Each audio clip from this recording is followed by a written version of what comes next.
Hello folks, and welcome back to True Stories with me, Sherry Wiens. I hope you guys are having a safe and happy week, and today's story is going to be an update on the Rzucek family's interview with Dr. Phil. It was absolutely heartbreaking to watch and hear some of the details that the family has had to go through in this process, learning of the details from the mistress, Nicole Kessinger, her searches on her daughter in 2017, sort of prove in a sense that this woman was sort of casing out Chris Watts to be that perfect woman for him. Her insinuating thoughts towards him that she wanted to have a relationship fresh and new, and she wanted to build her own family, I believe is what planted this in Chris Watts's mind. I believe that he had a certain level of, premeditation and that he had planned some of this. And it's absolutely heartbreaking to hear that on August 13th, in the middle of the night, Sandy woke up to what she describes as a spear going through her forehead and her daughter's voice being said, "Shanann," and her knowing in the bottom of her stomach and heart that something was wrong and something had happened to her daughter. I can tell you guys, in my own experience, nothing as serious as this. I have felt over the years problems in my own body that I relate to problems that were happening with my daughter, my children, that aren't with me. And I honestly feel like this was her message, from Shanann and Bella and CeCe from the other side of life, and letting her know that something was wrong and they were leaving this world. Absolutely heartbreaking. There's nothing like a mother's connection to the children that she's birthed and carried in her womb and grown a connection with.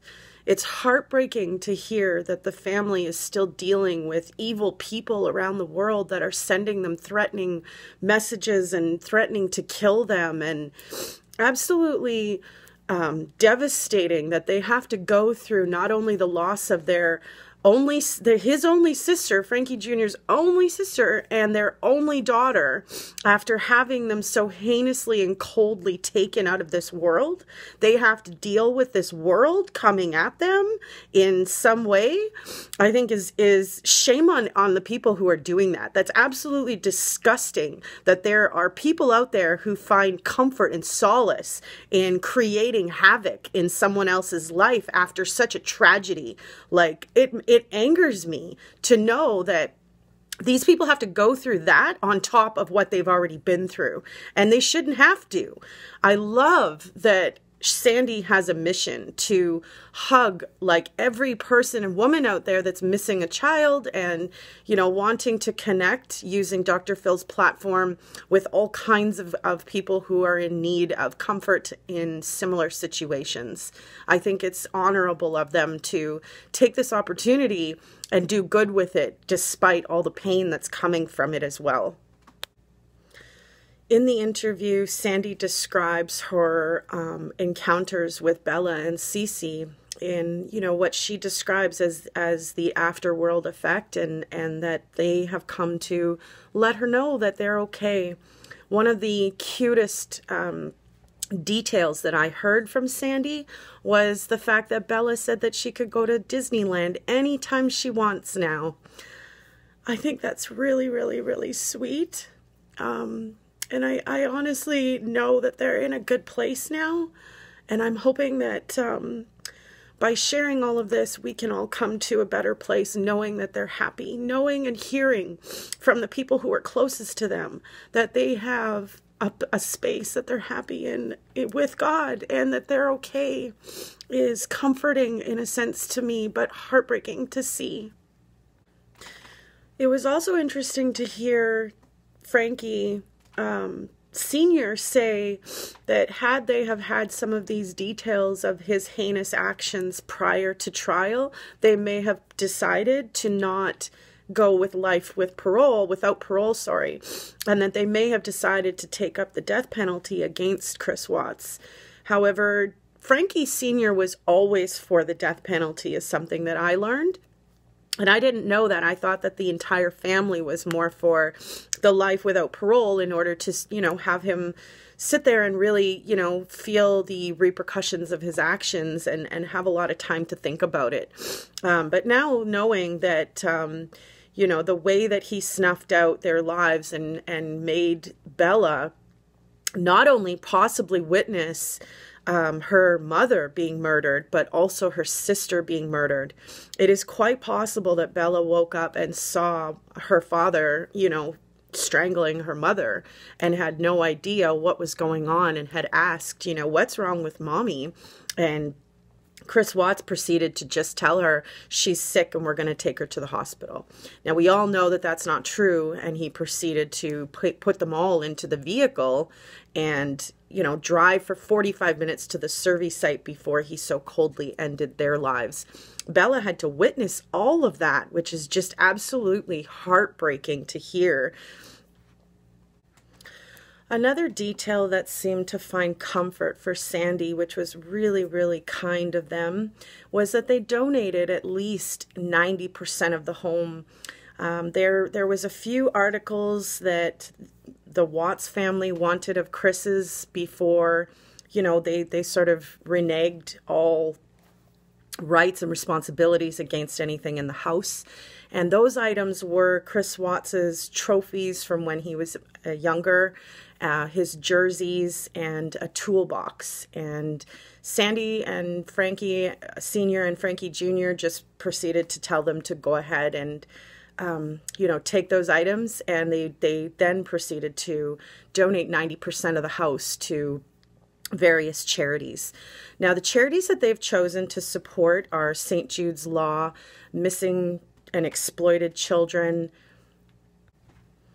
and the Lupus Foundation.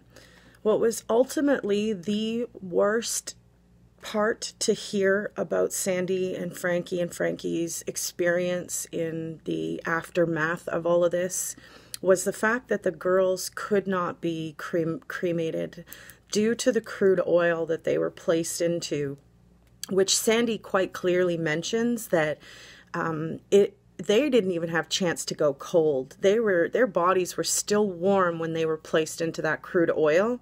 And, you know, that's just disturbing on so many levels. But after coming out of the crude oil and being in it for, you know, days, they weren't able to cremate them, or the crude oil would have exploded and you know, destroyed a building along with cremating them.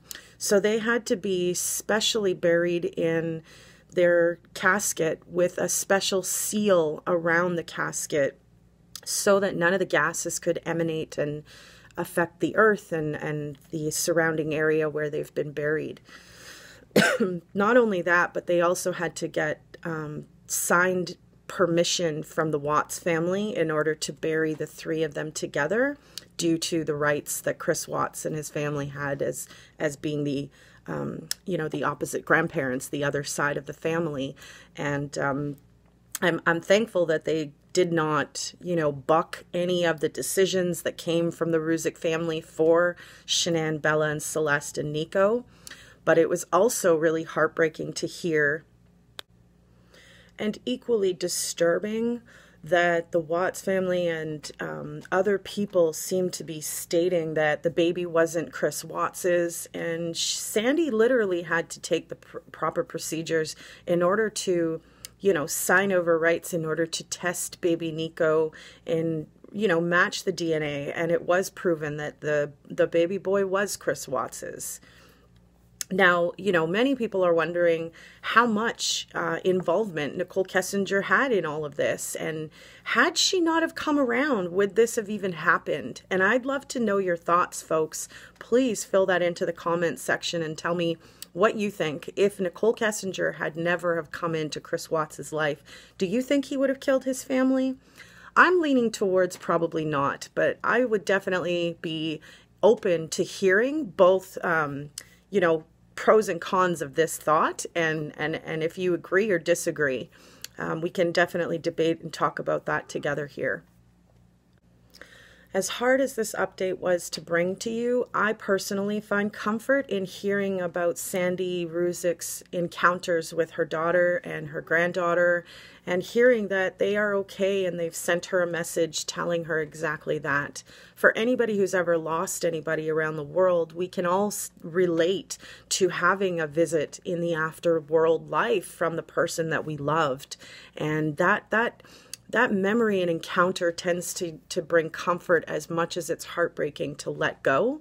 I find that it's a godly action that he sends, you know, the loved one to us in order to say goodbye. And it's absolutely devastating and heartbreaking to hear that Sandy and Frankie Jr. did not even have a chance to say goodbye, that the burial couldn't be done properly in order for them to find that kind of closure and comfort in a sense. They were left with just such an open end to everything. They could not find or take the time to say goodbye because of how Chris so heinously took them all away from them so quickly. If you folks enjoyed this update, I know that it's sad. You can throw up a like as a form of support, and you know, I appreciate your support. So please stay safe out there, and I hope that the Rzucek family finds comfort in the people who are supporting them from around the world. And, you know, let's pool together for them. They need the support. And I thank you guys for watching. So stay safe out there.